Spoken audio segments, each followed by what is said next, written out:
আসসালামু আলাইকুম রহমতুল্লাহ বারাকাতু। সুপ্রিয় দর্শক ভাই এবং বোনেরা, আশা করি সবাই ভালো আছেন। আল্লাহ সুবহানাহু ওয়া তাআলা ভালো রাখুন। হচ্ছেটা কি বাংলাদেশে? লন্ডন থেকে একটি নিউজ একটু আগে দেখলাম যে রাজবাড়িতে মাজার ভেঙে তারপরে একজন মৃত ফকিরের লাশ সেখান থেকে উত্তোলন করে আগুন দিয়ে জ্বালিয়ে দেওয়া হয়েছে। মানে মানুষের মনুষ্যত্ববোধ, মানবিকতাবোধ, তারপরে মানুষের ন্যূনতম কমন সেন্স কি বা হিতাহিত জ্ঞানকে হারিয়ে গেছে। সে কাবার আদলে ওখানে মাজার করেছে, যারা করেছে তারা অন্যায় করলো যে এখানে কেন মাজার করলো, বা শিরকে কোনো কার্যক্রম, আমি জানি না যে এখানে কি হতো।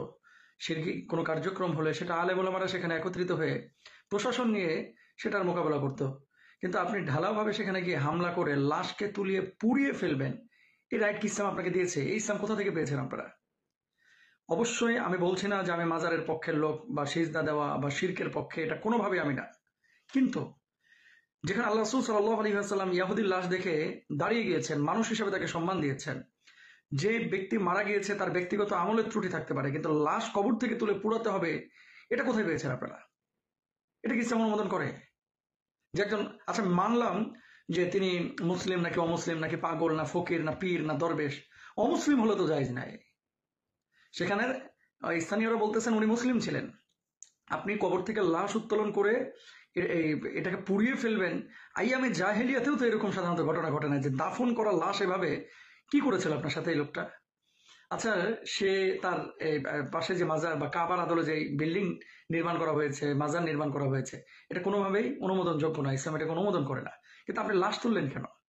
আপনি মাজার নিয়ে ঝামেলা আছে, ঠিক আছে, প্রশাসন নিয়ে, অথবা আর এভাবে আপনি আইন হাতে তুলে নেবেন, এটা কি ইসলাম অনুমোদন দেয়?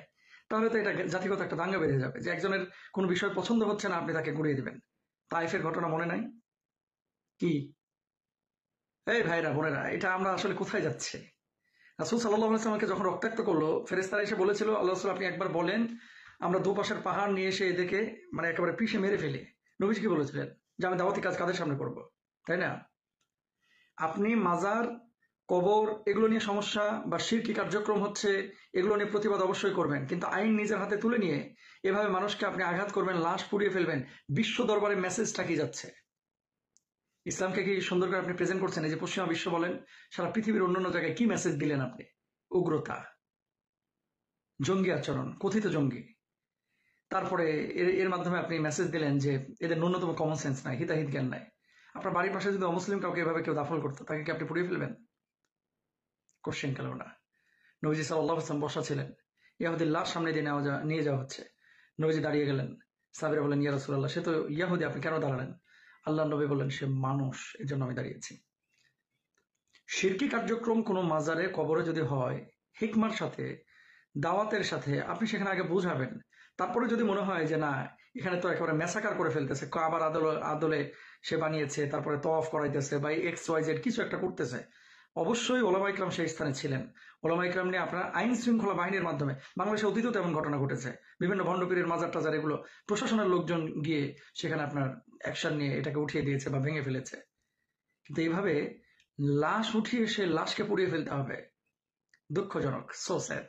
এটা একেবারেই পছন্দ হলো না। এবং যারা এই কাজটি করেছেন, আপনারা অন্যায় করেছেন। কোনো আলেম ওলামা যদি আপনাদেরকে পরামর্শ দিয়ে থাকে যে লাশ তুলে পুড়িয়ে ফেলা, যদি কেউ বলে থাকে, আমার জানা নাই কেউ, এটা কোনো আলেম বলার কথা না, যদি বলে থাকে সে অন্যায় করেছে। এবং যারা এই কাজ করেছেন তওবা করেন, এটা উচিত হয়নি আপনাদের, বিশেষ করে লাশ পোড়ানোর বিষয়টা। আল্লাহ রহম করুক।